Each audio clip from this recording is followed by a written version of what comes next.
英語聞き流しリスニング、英語テキストと MP3 ダウンロード、その他の物語はホームページからお聞きいただけます。88thpp.com 88thpp.com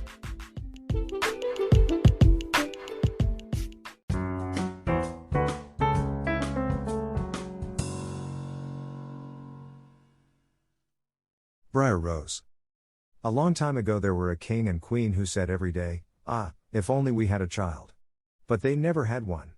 But it happened that once when the queen was bathing, a frog crept out of the water onto the land, and said to her, "Your wish shall be fulfilled. Before a year has gone by, you shall have a daughter." What the frog had said came true, and the queen had a little girl who was so pretty that the king could not contain himself for joy, and ordered a great feast. He invited not only his kindred, friends and acquaintance, but also the wise women, in order that they might be kind and well-disposed towards the child. There were 13 of them in his kingdom, but, as he had only 12 golden plates for them to eat out of, one of them had to be left at home. The feast was held with all manner of splendor, and when it came to an end the wise women bestowed their magic gifts upon the baby. One gave virtue, another beauty, a third riches, and so on with everything in the world that one can wish for. When 11 of them had made their promises, suddenly the 13th came in. She wished to avenge herself for not having been invited, and without greeting, or even looking at anyone, she cried with a loud voice, "The king's daughter shall in her 15th year prick herself with a spindle, and fall down dead." And, without saying a word more, she turned round and left the room.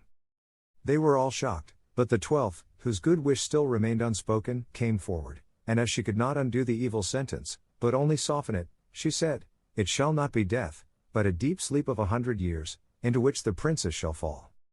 The king, who would fain keep his dear child from the misfortune, gave orders that every spindle in the whole kingdom should be burnt. Meanwhile the gifts of the wise women were plenteously fulfilled on the young girl, for she was so beautiful, modest, good-natured, and wise, that everyone who saw her was bound to love her.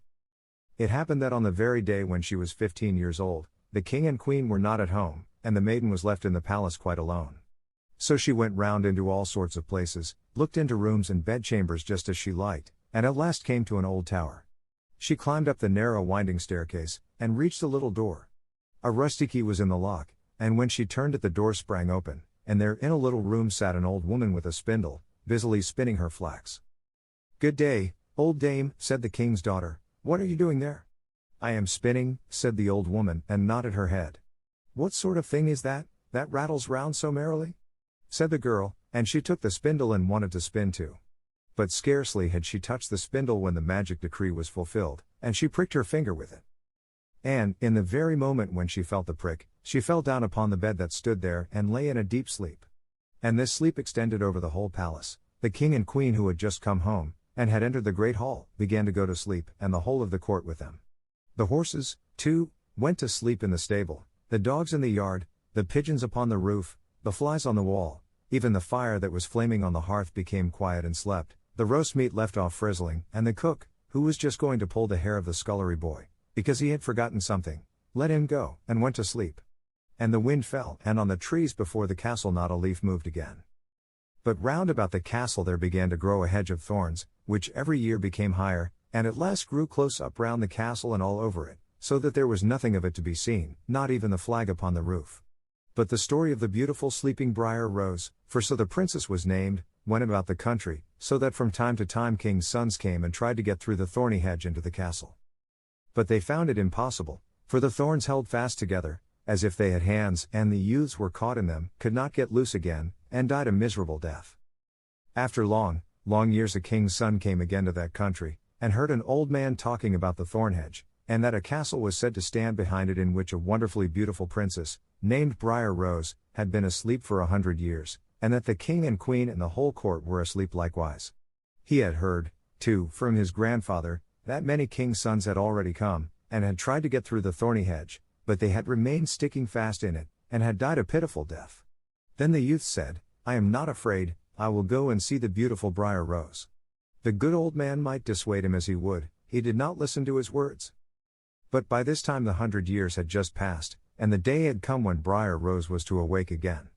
When the king's son came near to the thorn hedge, it was nothing but large and beautiful flowers, which parted from each other of their own accord, and let him pass unhurt, Then they closed again behind him like a hedge.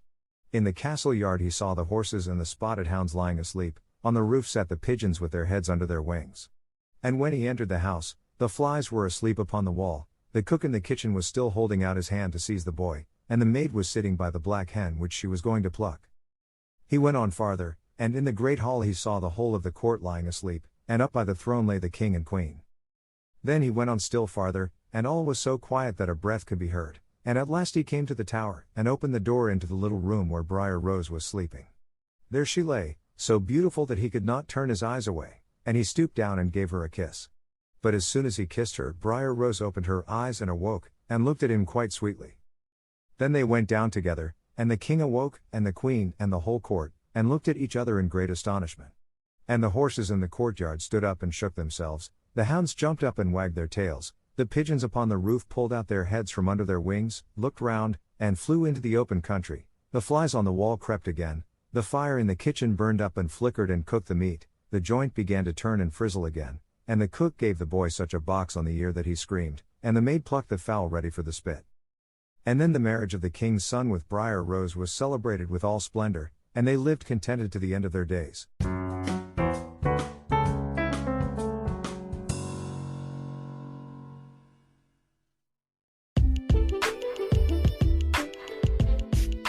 英語聞き流しリスニング、英語テキストと MP3 ダウンロード、その他の物語はホームページからお聞きいただけます。88thpp.com 88thpp.com